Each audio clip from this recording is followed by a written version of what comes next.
Hi guys! Kamusta? Welcome back to Pinay Angel Tarot. So this reading is a love message for no specific sign.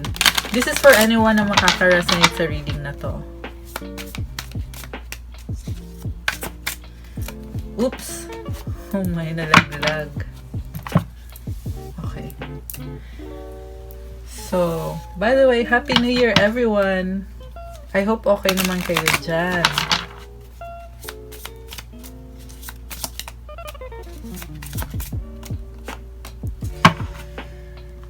Okay, so from our Guardian Angel Tarot deck, you got 2 cards. So dalawa talaga yung nalaglag. So tingnan natin kung anong message for you here. The first card is 7 of Raphael. Time to make a decision. Be clear on what you want and take action. A need for detoxification. Okay, so may decision na kailangan mong gawin dito. Kailangan mong maging clear kung ano ba talagang gusto mo at kailangan mong mag-effort. Take action. Okay, medyo magulong isip mo, marami kang gustong mangyari sa isang love connection. Okay, ginagamit mo yung emotions mo, naguguluhan ka. Okay. Actually, excited ka din. Yan yung energy mo talaga dito. Excited ka kasi alam mo maraming possibility para sa'yo, marami kang options, maraming magandang mangyayari sa life mo. Okay. And then the next card is 5 of Michael. This situation doesn't serve you. Release your attachment to the outcome. Consider taking a more uplifting approach. Oh my goodness. So, kaya ka pala nako-confuse dito sa dami ng options mo. Kasi may energy ka na attach ka sa isang bagay or sa outcome. Okay? Parang pinupush mo kung ano yung gusto mong mangyari. You want to take control of a situation. At ang sabi dito sa Archangel Tarot message natin is hindi nakakatulong sa'yo yon. Yung energy na yon na gusto mong i-control yung outcome, may specific ka na gustong mangyari.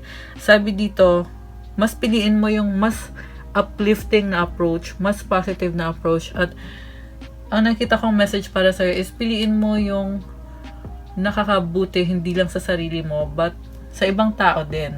Okay? You have to be considerate with other people. Huwag mong isipin yung sarili mo lang. Okay?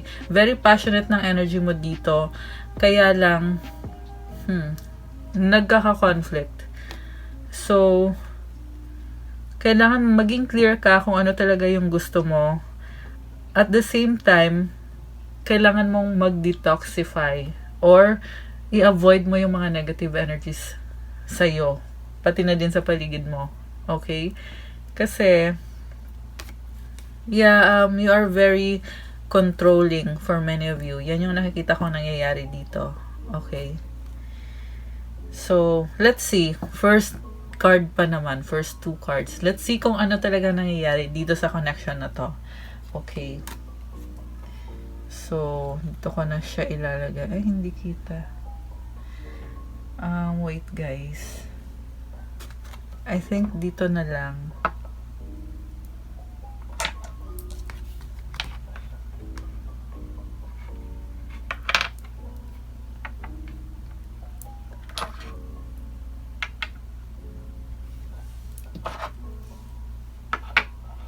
Yun. Okay, so from the Botanical Inspirations Oracle message ang nakuha mo is Hibiscus, Beauty and Happiness. Oh my gosh, how interesting. A thing of beauty is a joy forever. John Keats.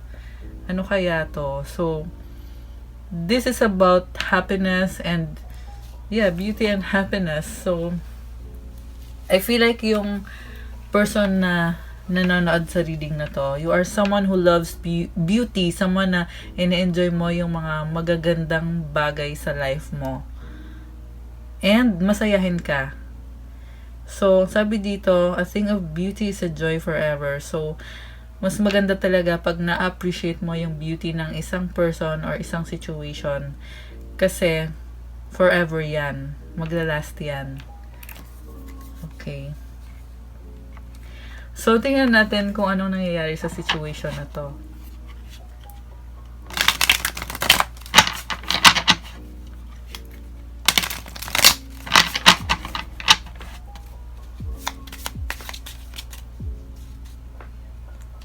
Okay. So, ang first card natin is, tingnan natin, King of Cups. Oh my gosh. There is deep love here. So, you may be a water sign or maaring kadil mo ay isang water sign na yeah, I can see na in love siya at tahimik lang siya.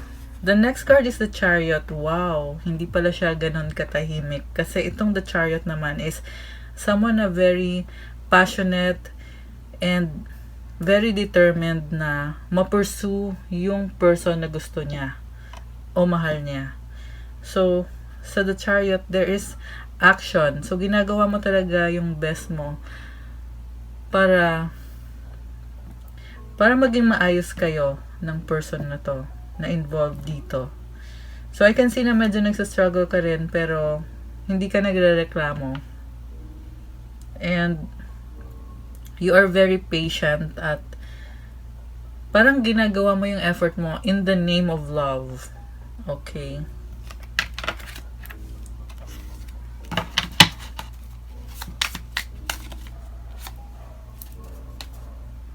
Five of Swords. Oh my gosh. You are overthinking. Okay. So, you're overthinking kasi gusto mo ng stability sa love connection na to.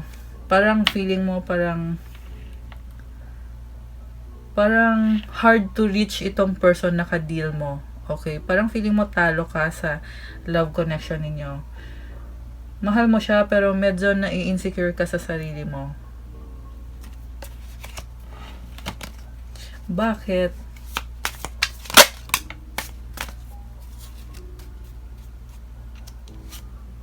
Okay. You got here the Ace of Wands in reverse. Nakabaliktad siya eh. Ganyan siya lumabas. And the Page of Cups. So, you're not following your heart. Okay? Kasi pag upright to, ibig sabihin, sinusunod mo kung ano yung pinupush ng gut feeling mo na gawin mo. So, since naka-reverse siya, it's the opposite. You're not following kung ano yung gusto ng puso mo. Parang baliktad yung pinapakita mo sa person mo. Medyo immature ka. Page of Cups, parang I feel like tinatago mo yung emotions mo. Ayaw mo malaman ng person mo na you have a soft heart. Okay? Yeah, you're not following your heart eh. So, I can see there is attraction pero yeah, there is attraction pero parang yun na nga, immature ka dito sa energy mo. Pero, mahal mo siya. Okay? Bakit mo ginagawa yun? So, tingnan natin.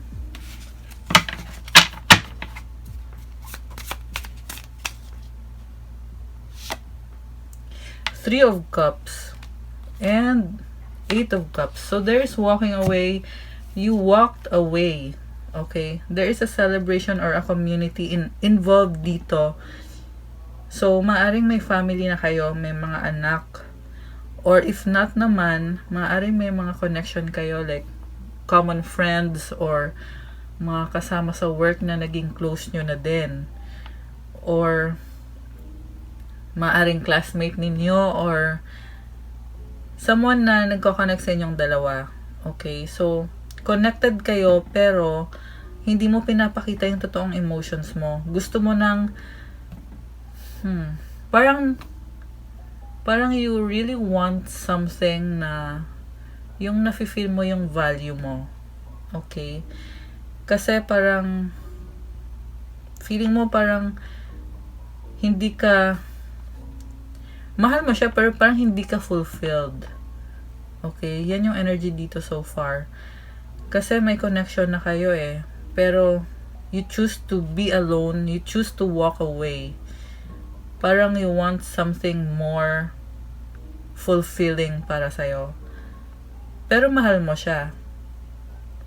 In fact, may na-establish na nga kayo eh. Kasi 8 of Cups, 8 is a big number. Ibig sabihin, may mga investment na in terms of emotions. May mga effort ka na ginawa mo out of love. Pero you still chose to walk away. So, anong conflict dito? Bakit siya umalis?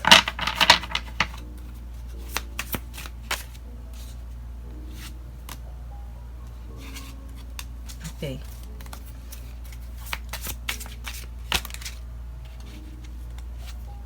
Oh, ang daming lumabas ha. So, you got the Fool card, the Two of Cups, and the Magician. So, you're together. You are manifesting this strong bond with you and this person. Okay? So, nakikita ko na pabago-bago ka ng isip. Parang go with the flow ka lang. May time na hindi mo siya mabitawan. Gusto mo mag-grow kayo. Pero may time din na you want something more fulfilling or something better. Pero, itong parang feeling mo na you are trying to manifest this love connection. Bagong cycle ito ngayon. So, you walk away, pero you decided to return kasi na-realize mo na pwede pang mag-grow itong relationship or connection mo.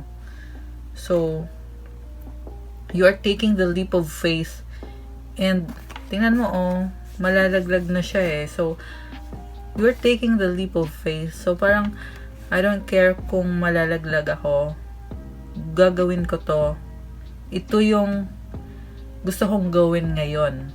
Okay? So, hindi mo muna iniisip yung future. Iniisip mo lang na ngayon, ito yung gusto kong gawin. Okay? And, alam mo at the same time na kailangan mo pang alagaan yung relationship or connection ninyo at marami ka pang effort na kailangan gawin. Pero handa ka at you have all the tools na kailangan mo. The Magician, you are manifesting this connection. Okay? So far, ang nangyayari dito is mahal mo siya, nag-e-effort ka, pero parang feeling mo talo ka kasi may mga bagay sa sarili mo na feeling mo hindi ka pa fulfilled. May time na tinatago mo yung emotions mo. Hindi mo sinusunod kung ano yung pinupush ng puso mo at medyo immature ka minsan. Okay? And then, may time din na kahit may mga connection kayo, you want to walk away, you want something better, hindi ka pa fulfilled. Pero, ngayon naman, sa cycle naman dito, you're taking the leap of faith, gusto mo mag-grow itong connection ninyo, you are manifesting this person into your life. Kahit alam mo na marami ka pang effort na kailangan gawin. Okay? So, pabago-bago ka ng isip dito. Okay? Kaya lang, hindi mo talaga ma-deny na mahal mo siya. Okay? So, what about yung person? Ano yung nararamdaman niya? By the way, guys, take note that this is just a general reading. So, maaring reversed yung roles or baliktad. So, maaring ikaw yung nanonood, ikaw yung person na tinutukoy dito. You know what I mean, right? Na baliktarin nyo na lang yung roles kung baliktad yung sa situation nyo. Okay? So, tingnan natin ngayon kung ano yung nafe-feel mo. Okay? Kung ano yung feelings mo para sa person na to. Oh no, sorry. Kung ano yung nafe-feel ng person para sa'yo. Okay? Kasi kanina, mga energies mo yon. So, baliktad naman ngayon. Tingnan natin kung ano yung nafe-feel ng person mo para sa'yo. Oh my gosh. Oh, okay. So, oh my gosh na ako kasi nakita ko yung the Empress eh. So, grabe. So, you got the Empress here. Mahal ka ng person na to, kaya lang natatakot siya, nag-hold back siya. Ayaw niya na mawala kung ano yung na-establish niya sa sarili niya. Although, ang pinapakita niya sa'yo is committed siya sa'yo, pero nag-hold back siya. At, nagkakaroon ng tower moment sa kanya sa ngayon. Okay? Nagsastruggle siya dahil dun sa fears niya. Alam din niya na hindi niya kailangan matakot. Alam niya na pwede kanyang pagkatiwalaan. Pero, nagsastruggle siya. Okay? And, I feel like may mga past experiences itong person mo, kaya ganyan siya ngayon. Natatakot na siya, pinoprotektahan na niya ang puso niya. Pati yung pera niya, pinoprotektahan na niya. Okay? And also, may tower moment siya dito. So, nagsastruggle siya and tinatry din niya na ayusin ang sarili niya. Okay? Hindi madali yun para sa kanya. Pero, may mga realizations na siya. Okay? So, maaring alam niya kung bakit ka umalis. Okay? Kasi pabago-bago ka ng isip dito sa energies mo and nakikita ko na mahal mo siya at sa ngayon you're taking the leap of faith. Alam niya yon. Okay? Alam din niya na hindi siya perfect. Alam niya na may ginawa din siya kaya pabago-bago ka ng isip. Or may ginagawa siya kaya ka pabago-bago ng isip.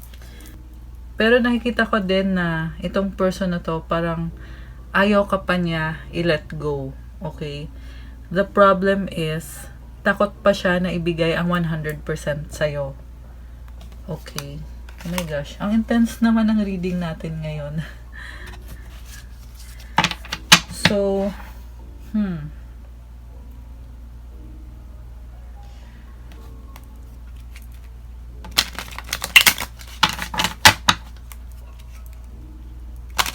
tingnan natin kung anong gagawin ng person mo.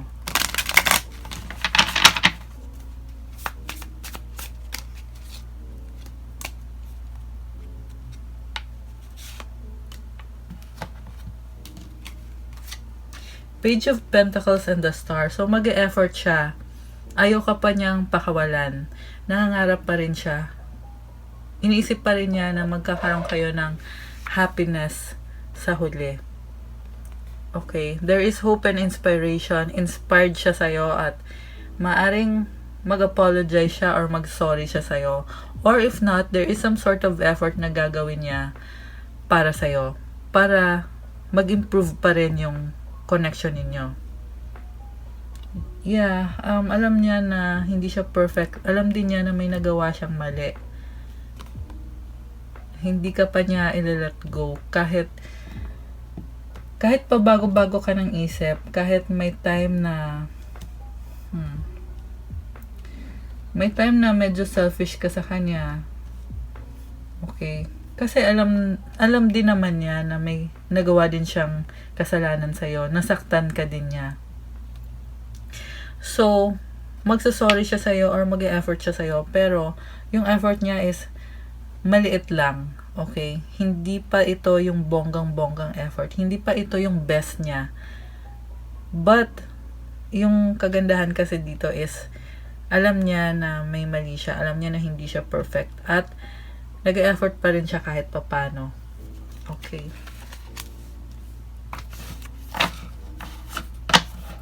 So, ano pang gagawin niya? Oops. Okay. Six of Pentacles. Knight of Pentacles. So, okay lang siya na may connection kayo ngayon.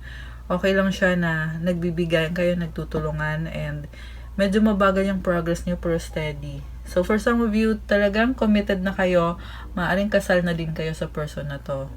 Okay? For some naman, you are still working this out. You are still trying to study each other, getting to know each other. Pero hindi pa kayo sumusuko. Okay? Itong person na to, ayaw pa niyang sukuan yung relasyon ninyo or yung connection ninyo. Nag-iisip pa rin siya kung ano yung pwede niyang gawin para sa'yo. Okay. And for many of you, nakikita ko na this person is working hard at nag-iipon siya para sa isang magandang future. Although, yung feeling niya is parang ang bagal ng panahon. Feeling niya parang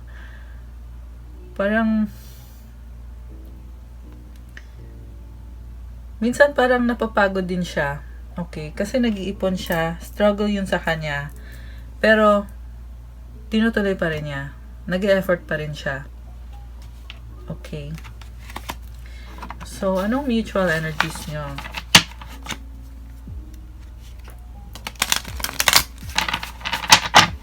Oh, wait. Anong conflict pala dito? Oh my gosh. So, the Emperor and the Temperance card. Wow. Grabe. So, nakikita ko dito na nag-aaway kayo. Parang, yung away nyo is... Kasi the Emperor is someone na very strong, very authoritative. Gusto niya siya yung nasusunod.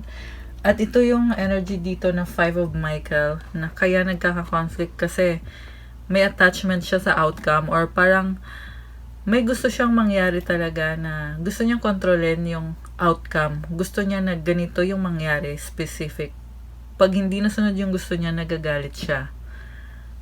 Okay. Yeah. Ito yung conflict sa inyo. Pero I feel like both kayo ganon. Okay. Pero just take it how it resonates. For some of you naman, mas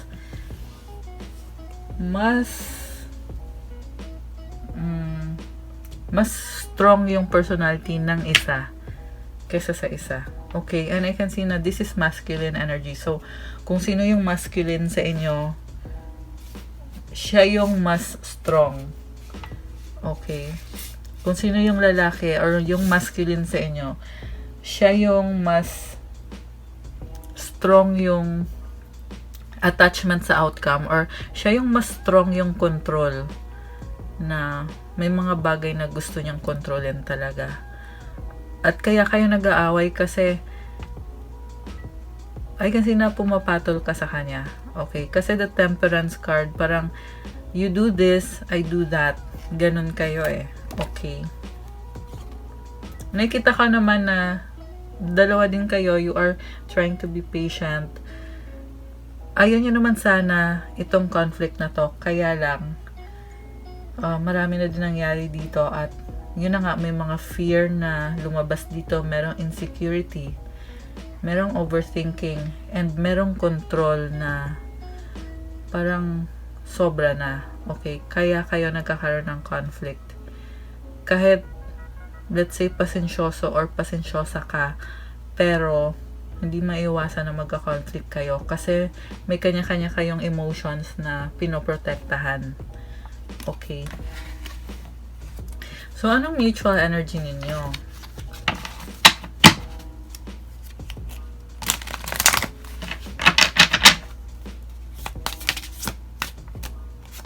Okay. Knight of Swords and Nine of Pentacles. So, yung mutual energy ninyo, masyado kayong hot na hot eh. Parang, masyado kayong nag-overthink. Both kayo, may pagka-selfish kayo. Okay? Kasi Nine of Pentacles, this is someone na kontento siya kung anong meron siya. So, together with the Knight of Swords, ang nangyayari dito is parang may gusto kang outcome. Iniisip mo yon at parang independent ka sa kanya. Okay? Inuuna mo yung sarili mo. So, hindi mo kino-consider kung ano yung iniisip niya at nararamdaman niya. More ka sa isip, more ka sa thinking kesa sa emotions. Both of you, kasi mutual energy nyo to eh. Yeah, so sa mutual energy nyo, hindi nyo pinapakita yung emotions nyo. So, on the surface, ang nakikita nyo lang is pareho kayo, may kanya-kanya kayong gustong mangyari. At andun yung gap in between sa inyong dalawa. Okay, kasi Nine of Pentacles, parang mas prefer mo na mag-isa ka. Mas gusto mong mag-isa ka. Mas gusto mong gawin kung ano yung gusto mo without considering the other person. Without thinking kung anong nararamdaman ng other person. Okay. Grabe, so intense. So, anong outcome dito?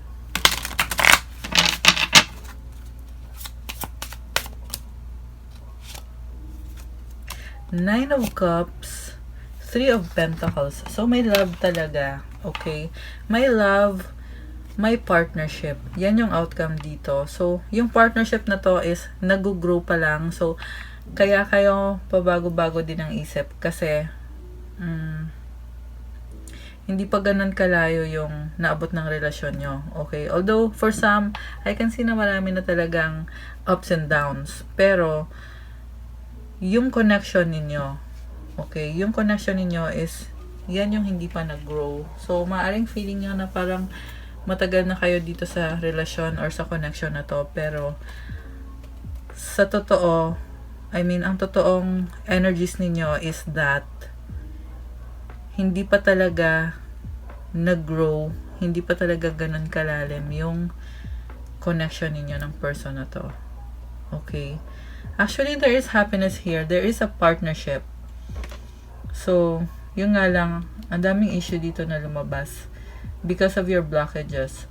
So, ang advice para sa'yo is, kung gusto mo mag-workout ito, i-release mo yung mga blockages na yon, yung mga control issues, yung mga anger, yung fear, insecurity, ano pa ba?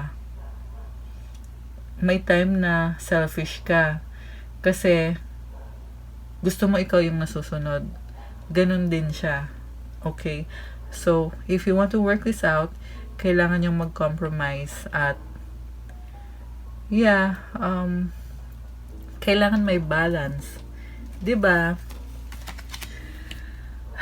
Wow, grabe. So intense. Pero, there is still happiness. Okay? Kasi ito ngang ating Botanical Inspirations Oracle Deck message is beauty and happiness. So, I can see na ang message para sa'yo dito is tingnan mo yung situation mo, i-appreciate mo yung beauty dito sa love connection ninyo. Kasi maglalast talaga ito pag ginawa nyo yon. Siyempre, dapat positive yung thinking ninyo. Okay? At, siyempre, just keep going. Okay? Huwag kang sumuko. Kasi syempre, the moment na sumuko ka, wala na talagang mangyayari. 'Di ba? A thing of beauty is a joy forever. Nakita ko din na magiging forever nga talaga ito pag na-appreciate nyo yung beauty dito sa connection ninyo. Okay? Also, for some of you, kailangan yung mag-make ng decision at kailangan yung mag-take ng action. Hindi yung parang deadma ka lang. Kasi kung deadma ka lang, walang improvements. Ganun pa rin yung energy. Okay? So, kahit ano man yung kailangan mong gawin, kahit heavy man yan or struggle man yan, gawin mo. Okay? Yeah, pero syempre, gawin mo din yung opposite, which is giving love, 'di ba? Kasi importante 'yon kung gusto mo talaga mag-workout to, kahit ang dami din challenges. Okay.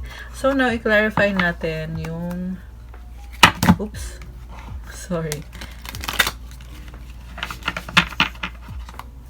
yung first card natin na King of Cups, and then kuha tayo ng oracle messages for you. Oops.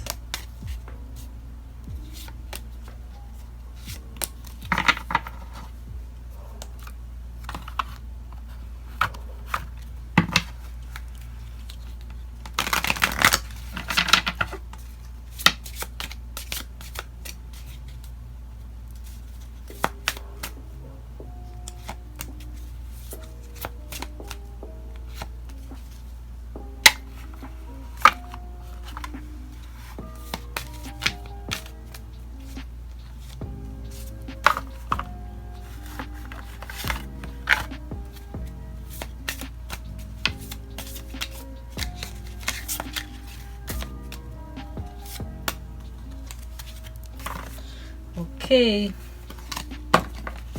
So, ito muna unahin natin. You got Ace of Swords, the Fool, and the Hermit. Oh my gosh. So, Ace of Swords, bagong-bago nga itong cycle dito. Hindi nyo masyadong pinapakita yung emotions nyo. And the Fool, parang go with the flow lang kayo. Pero, malalim yung isip nyo at nakikita ko pa rin na iniisip mo pa rin kung ano yung nakakabuti sa'yo. Okay, parang feeling mo parang kailangan mo unahin yung sarili mo. Okay. Kasi the Hermit, this is someone na tahimik lang siya, pero this person is going within. Ibig sabihin, gusto mo mapag-isa, iniisip mo yung kung ano yung nararamdaman mo, kung ano yung makakabuti sa'yo. Okay. Yeah, gusto niya mapag-isa. As you can see, may hawak siyang lantern. So, parang nag-aaral din siya. Okay, nag-iisip siya kung anong nakakabuti sa kanya. And bago itong cycle dito. Kasi may Ace of Swords, which is something na bago. And then, may the Fool, which is a new cycle. Okay. Also, you are taking the leap of faith. Inuuna mo din yung nakakabuti sa'yo bago yung person mo. And parang hindi ka pa sure pero ginagawa mo lang kung anong kailangan mong gawin. Okay. Grabe. Amazing naman yung reading natin. Okay, so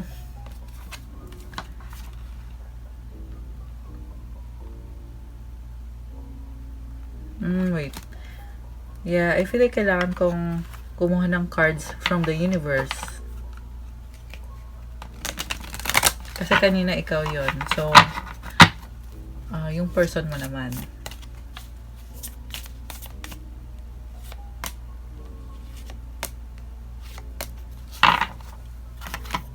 Okay. So, Four of Swords. Okay, yan yung hidden energy ng person mo. And then, Two of Vessels,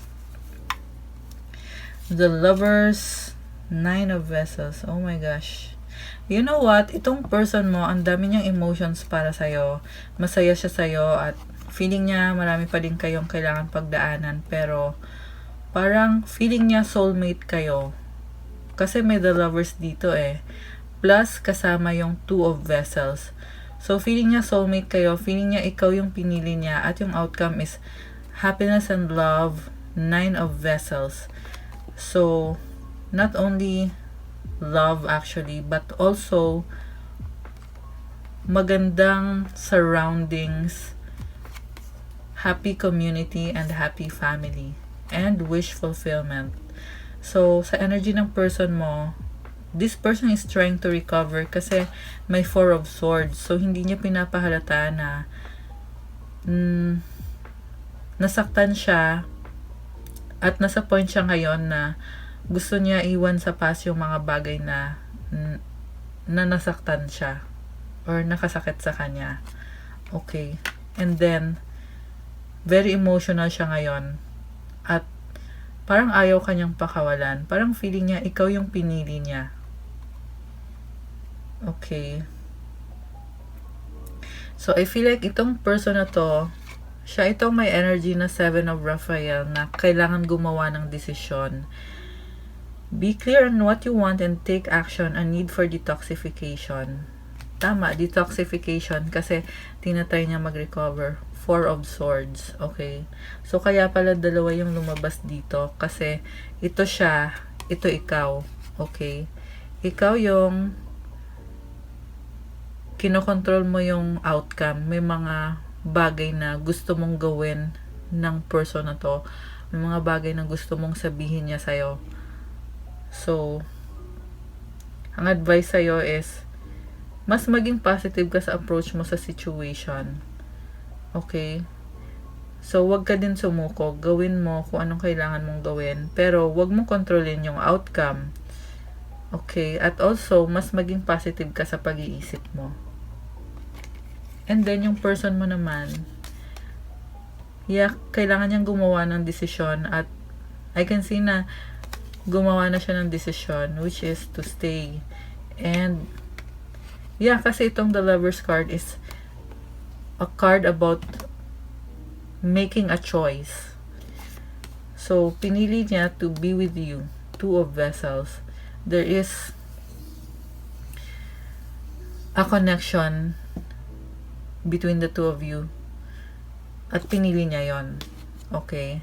And then, yung outcome is masaya siya. Mahal ka niya. How nice, right?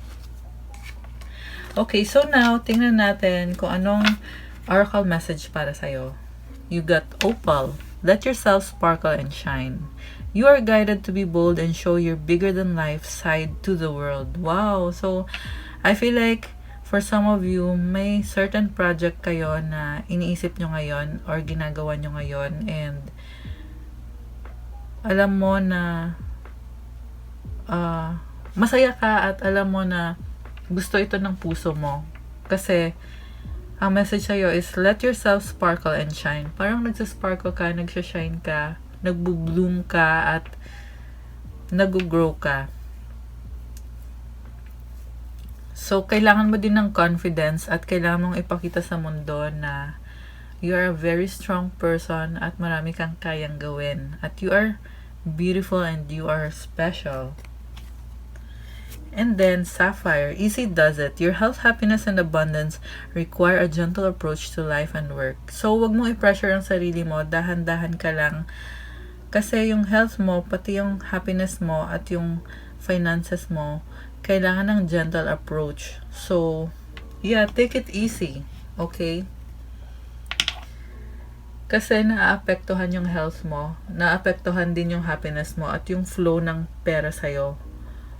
Okay, so be gentle kasi pag naging gentle ka sa ginagawa mo, mas nagiging magaan ang mga situation mo. Okay. I'm unapologetic about what I desire and trust that what I focus on will grow. Wow! So very confident ka naman pala. So, pinupush mo talaga kung ano yung gusto mo, ginagawa mo yon, nagtitiwala ka na mag-grow yan, nakafocus ka, very strong ng focus mo. How nice. And lastly, journey. It's time to prepare for a journey. It may be impromptu or planned. Either way, make sure you're ready when the time comes. Pack your passport now. So, may nakita akong journey para sa'yo. Kailangan mo nang maghanda. Ngayon pa lang, gawin mo na kung ano yung mga dapat mong gawin. So, maaring unexpected yung journey na yon, pero maari din naman expected na. Pero, ang importante is ready ka na pag dumating na yung time na yon. Siyempre, take the first step na ngayon pa lang. Kailangan mag-prepare ka na. For some of you naman, hindi naman necessarily journey, pero you have to take action. Okay? Some sort of action or effort na makakabuti sa'yo. Okay? Pero for many of you, I can see na may travel talaga na mangyayari sa'yo. Okay? Anytime soon. Okay. How nice. Okay, guys. So, that's what I got for you today for your love message. Thank you for watching. Please don't forget to like, comment, and subscribe. And by the way, guys, you can also watch yung ibang love reading kasi this is a timeless message. So, it doesn't matter kung kailan ginawa yung video na yon. Maaring mag-resonate pa rin sa'yo at may mensahe para sa'yo anytime na mapanood mo yung video na yon at yung message na yon para sa'yo. Okay. So, thank you again for watching, guys. Ingat po kayo. Have a good day. God bless you all. I'll see you on the next reading. Have a good day. Bye!